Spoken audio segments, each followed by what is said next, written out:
All right, back again for another episode of That's Healthy, Right? Where we make sense of the news so you don't have to. And Adam, it's cold as shit outside.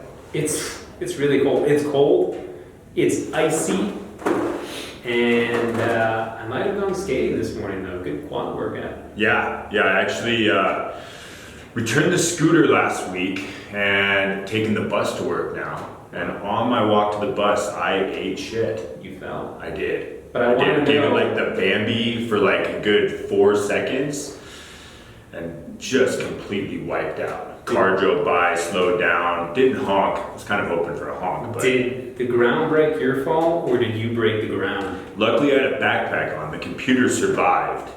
Got serious whiplash and jacked up the leg, but I'm still here. That's why we do. And luckily I did legs this morning, so Which might have been linked to the fall. it could have, but I actually just stepped on the pavement and it was complete wipeout. Yeah, it was ugly outside. Um, I'm glad you made it here though. yeah, me too. It was quite dangerous, but we're here. You're a survivor. And okay, I'm at the gym this morning. Okay. And doing legs. No, pre-legs. You know me with my warm up on the elliptical. Yeah. And they have ABC News on all the TVs. I'm not really watching it, but something popped up. There's a segment where they're talking about sweet tooths and how to trick your body into avoiding those sweet tooths, the cravings. And the concept was that cravings may actually be a real thing caused by bacteria in your gut, which is sending signals to your brain to eat more sugar. Okay? They go on and they basically try to tell you to trick your brain and trick your gut, the sweet tooth, by drinking dessert teas, okay, flavored kind of teas, which does not have sugar in it, or even eating fruit instead of dessert at night. Now, my question when I was watching this, because this is, once again, going back to the total shift in eliminating foods, and from a bigger perspective, in your opinion, is sugar something that should be avoided? Yeah. So, no. Which a lot of people are probably surprised by. I do not think sugar needs to be avoided. The suggestions that they made, though, are not bad. I don't mind a dessert tea. I have a caramel tea before I go to sleep. I enjoyed it. Soothing caramel. It puts me to bed. And I also believe that fruit is a good substitute because fruit does have sugar, but that's the exact reason why I think people overreact to their fear of sugar. Sugar, like almost anything else, is dose dependent. The poison is in the dose. Thinking you need to avoid sugar completely is akin to saying never eat fruit, which no one would ever say. So it's not like your body is going to process all the sugar in fruit and be like, this is okay. Now, obviously, there are lots of other micronutrients. There's fiber in fruits. There's a lot of benefit from eating fruit compared to, eating a candy bar. But sugar is sugar. And the reason why people shouldn't fear sugar completely is that our bodies break down many of the foods that we eat into sugars that we can use to fuel our body. So even if you eat protein through a process known as glucogenesis, you are taking the protein and breaking it down into usable sugars that your body can take. The problem with sugar is when you eat lots of it, too much of it, and from bad food sources. So we talk all the time about little desserts are okay. If you use 10 to 20% of the calories you eat in the day towards dessert, towards sugar, it's not going to suddenly turn you into a fat person. Now, if you had 80% of your calories from dessert, you're going to be taking in a lot of sugar. It could affect your insulin levels. It's going to make you more lethargic. You're not going to get micro or macronutrition that's good. Because if you're just eating sugar, it means you're not eating protein, you're not eating fats. Right. So it's more about understanding the role that sugar should play. A little bit is okay. Some from fruits is okay. Some from desserts is okay. Having too much is when you have a problem. And having too much is when you have a problem because one, it's bad for your body, and two, cravings are real. Now, I agree with that. You will become addicted to sugar and you will start craving more and more of these foods. So the problem with sugar isn't just that what it's going to do to your body. It's more what's it going to do to your brain. It's going to make you want more and more of that and less of the healthy stuff. Right.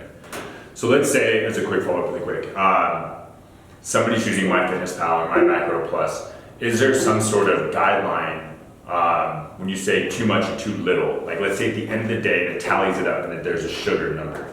Is there a under over that somebody should be concerned about, or like, is there a certain kind of limit per day of what you should look at? Unfortunately, it's tough because let's say someone has fruit 3 times per day, 3 servings per day. They have 2 bananas like I do, and they have an apple. The sugar amount they might have might be 60 grams plus.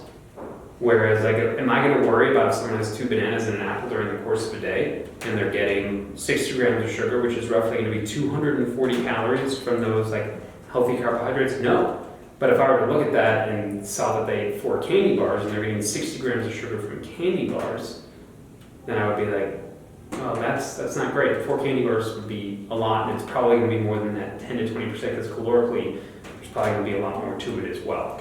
So I think that trying to strive for an exact number becomes problematic because then you start stressing over foods. Then you're like, oh no, I had 60 grams today, I had 40 grams today.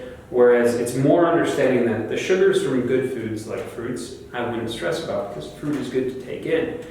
If you start to see that the sugar you have per day, the quantity of it, the percentage of that is very high from non-natural food sources, that's when I would worry. So if you're looking at your sugar percentage, the same rule should apply. The amount of total sugar you have in a day should probably be 10 to 20% from those more indulgent sources and the rest from natural sugars that we find naturally in food. So that 10 to 20% rule is great because it holds throughout your diet. It's both for the amount of sugar you can have in a day, it's both for the amount of calories you can have in a day. If you stick to that, you won't stress as much about the numbers. You'll just be able to identify if you're having more bad stuff than you should. Okay, so let's say you stick with your tea, or I love it. Or you eliminate sugar and you just drink, I don't know, a boot of beer. Boot. Back to the boot. It keeps popping up in the news, and in regards to either weight loss or fat loss, and how beneficial apple cider vinegar is when it comes to reducing weight or losing fat. And Time magazine came out with an article which talks about how vinegar could actually lead to a metabolic change to support weight loss. And something interesting that was in there was also another cited article from the International Journal of Obesity, which showed that people actually lost weight from drinking apple cider vinegar. However, they found it was because they felt nauseated and therefore didn't want to eat. Because we know, I don't know if you guys have had it, but apple cider vinegar is very strong. I mean, it doesn't surprise me. We use apple cider vinegar in our house to kill fruit flies. Nice. Okay. So if it kills a bug, it's probably going to make your stomach not so happy. It doesn't taste good. I've had it before. So the general rule, and we should keep on tackling these topics, but if you are looking for the simple fat loss fix, it's not coming in a powder, it's not coming in a pill, it's not coming in apple cider vinegar. If you want to take it, it's okay, but it's not going to be the solution. And all of these quick fat loss fixes, listen, if we find something that like definitively burns fat, everyone's going to know about it because everyone's going to lose so much weight and be like, finally, I can just pop a pill and lose weight. These things, it's not to say that they don't have any potential benefit. It's that the benefit is so small that you're not going to see, it's not going to lead to like a visible difference. It's not like if we're chugging apple cider vinegar like you're chugging your water, you're not suddenly going to become thin or lean or shredded. It would have It's definitely apple cider vinegar. Definitely. Yeah. You would have had dilute different. I would definitely advise if you're gonna try it, for sure dilute the apple cider vinegar, because the 2 tablespoons by itself, you won't want to eat the rest of it. This is like the That's Healthy Right challenge. Chug an entire container of apple cider vinegar. This is not a real test. Any type of quick fat loss fix is just going to leave you frustrated.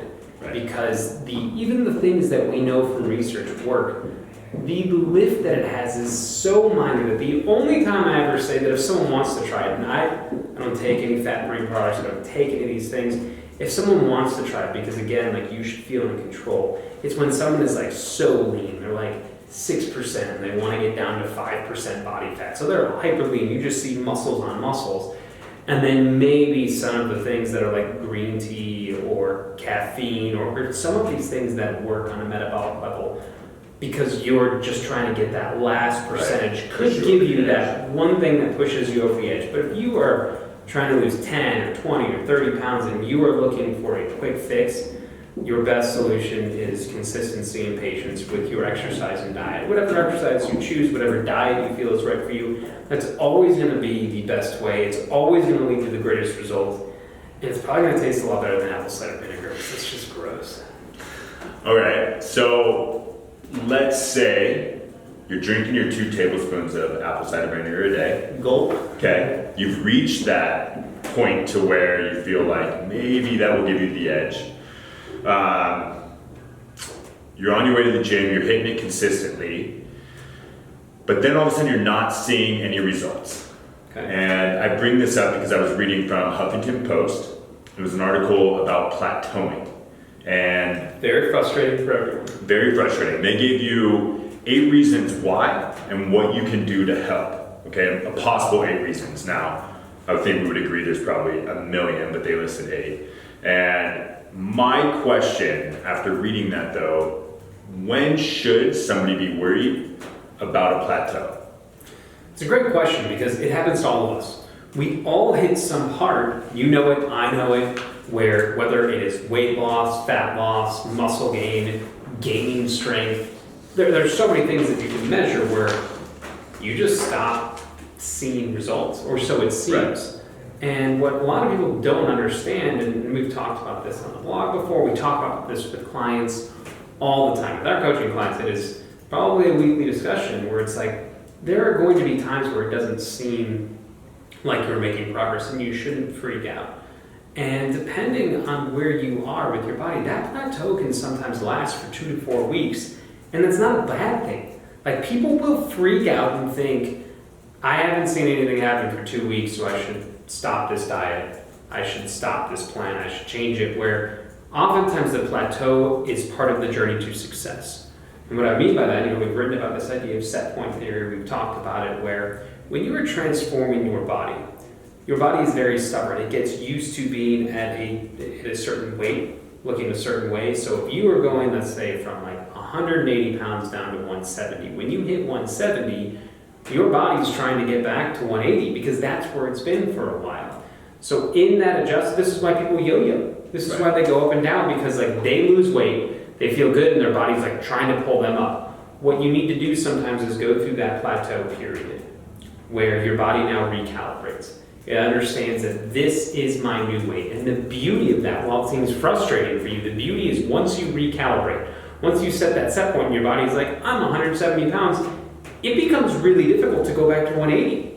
This is when people lose weight so fast and they go back like, why did I gain that weight back? It's because you didn't go through a plateau period where you gave your body a chance to recalibrate and then get back there. So when you hit those plateaus, it's not a bad thing. I think when you stagnate for 4 weeks or longer, that's when that's when your body needs to adjust. And when I say plateau, I mean you've actually made noticeable progress. If you do anything, if you start a program from scratch and you go 4 weeks and you see no changes, you're either on the wrong program, you're not pushing yourself hard enough, you're lying to yourself, or there's a problem with the program. Right. Like when you start anything, you should see a change, but at some point that change is going to stop. And even if you adjust the workout or diet, you still might be stuck, because if you have lost a lot of weight, gained a lot of weight, gained a ton of strength, you've seen this before when we got you on our new program, you were hitting new PRs every week for like 4 or 5 weeks straight, and then you almost like went back a little bit, and it was like, what's going on? Well, you kind of hit a wall, and now you had to learn to maintain this strength so that your new baseline changed. So understand that anytime you create change, it's a good thing. You want your body to adjust. Give it that time, and then you can start making more adjustments, or you can change the program, but do not abandon it if a week or 2 weeks go by without change, because that could be a very good thing and very advantageous. Like, my new set point is up usually like 180 pounds. Like, it is very hard for me to gain or lose around that, because my body has just learned I've been at that weight for so long unless like something drastic happens. You know, we talked about it here, I've been very, very sick for a while, and I'm not eating now. And it took even a while, it took 2 weeks of me not eating before that even moved, because my body recognized this is the new normal. And that's what you have to know. When you've been at a certain weight for a while, or you've been gaining and you try to lose, just be patient with the process and know that plateau is going to lead you to success if you stick it out. So you're sick, you're not eating, but you're drinking this tea.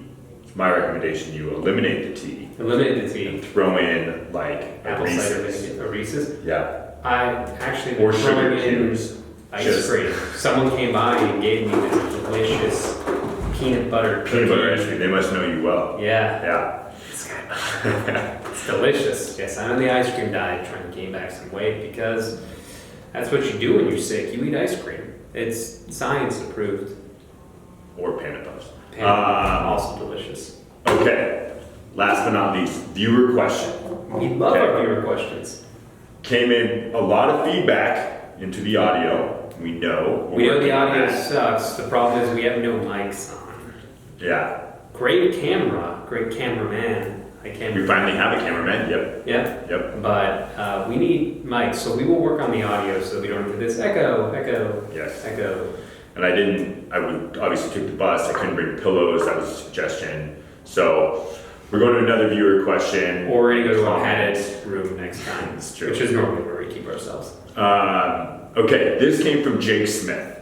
All right. Jake. And he wants to know, and I'm giving you this one because I'm basically just tossing it to you. Because Okay. we know how much you love eggs. You're pretty much the egg expert, so you'll see where I'm going with this.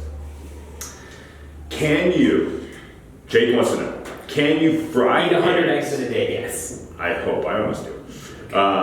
And if you are, then I would highly recommend that you go to Costco. Very cheap and cost effective. That's You're the going to eat a lot of way. eggs. Just get them in bulk. So anyways, okay, his question. Can you fry eggs, Delicious. then freeze them, Oh. and then heat them up later and eat them safely? Like in a padded room. So I'm gonna let you answer that, but then it's also something I was thinking from a bigger scale, looking at that question. I see where you're going. So let's give me your bigger scale question, because it's probably going to answer Jake's initial question. Because when Jake is talking about safely, he's not talking like... Is it gonna be radioactive? Right. Walk He wants away, to know if like he's a like Simpson episode. getting nutrition. Correct. This concept that no matter if you broil food or if you heat it up in the microwave or stovetop over the fire, however you do it, will it lose nutrients? Right. And the process of, I guess, heating up, freezing, and then heating up again, will he get the same nutritional value? Right. So Jake, I applaud your eating of eggs. I applaud the fried eggs. I love it. Fried eggs on top of white rice is just delicious.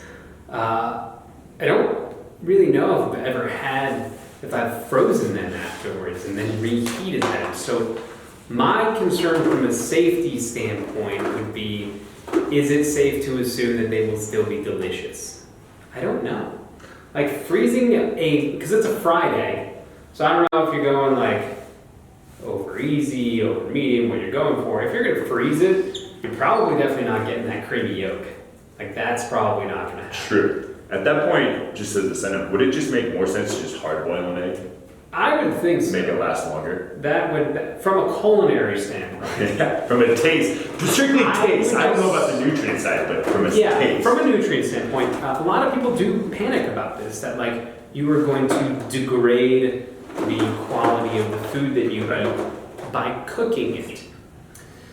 So there is and this is what we talk about a lot. So you have the technical answer and then you have the real answer. And this is oftentimes what you have to look at when you review studies, because you get like, hey, this increased fat loss by 8%. The 8% was 4 calories. Right. That's the same thing. So when you are looking at the bioavailability, so how much protein you get out of something, or the quality of nutrients, technically when you cook or when you microwave, there is a degradation. But it's so small that it doesn't really matter. Like it's still, especially when you are eating good foods, when you are cooking or microwaving, those are still those good foods. Are you stripping some of the nutrients? Yes, but you're still holding on to so much that it is not worth stressing about, like, oh, I shouldn't go ahead and microwave this. This is such a big thing that people need to focus on, that you don't want to major in the minor. And what I mean by that is you don't want to stress things that do not have a real impact on your body. If you're boiling your vegetables and they're losing a little bit of nutrition content, but you're still eating a plate full of vegetables, you're still eating a plate full of vegetables. If you are hard boiling or frying your egg and then freezing it and then warming it up in a microwave, might have lost a little bit of nutritional value, sure, but you're still eating an egg which has the protein, the amino acids, the fats. It's so much micronutrition loaded in there that, like, if you're eating the right foods, don't worry about how you're cooking them. Just worry that you're eating the right foods, because that's what matters. And that's what matters for Jake, and that's what matters for anyone. Don't stress the cooking process. Stress the choice of what you want to eat. When you do that, you're going to be good to go. I'm good to go. Well, that wraps up this episode. I want you to be careful walking around here. Yeah. Find the grass. That's what I realized. I had to walk on the grass all the way here. That's the best tip of the day. Find the grass. Yeah. I'm going to leave it on that. You guys have a good week. Good night, Israel.